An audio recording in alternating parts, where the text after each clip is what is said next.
Hello po, ako po si Remelyn, ang primary operator ng Embro machine dito sa RP2 Gigaraw. Ito po yung Embro machine po namin. As of March 19, madalas po itong magamit.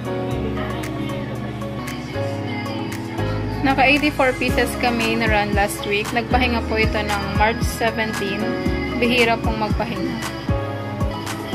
Sa consumable naman po namin, nag-consume po ako ng white thread and isang meter ng pelon.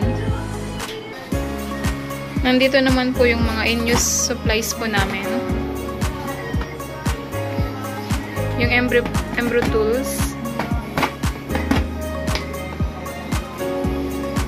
Then yung Gina fabric. Yung mga frames. Then yung mga unused threads.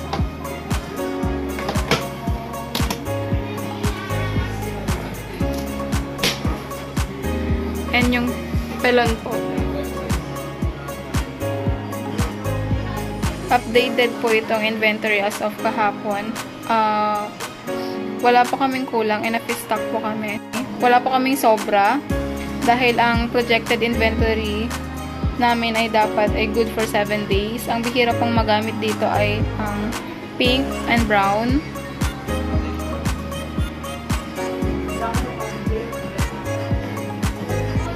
Ito po yung aking monitor. Ito po yung ginagamit po naming USB. Needle bar. And bobbin case.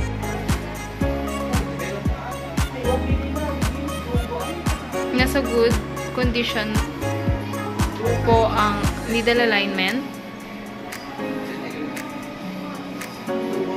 And ang oil ay nasa tamang level.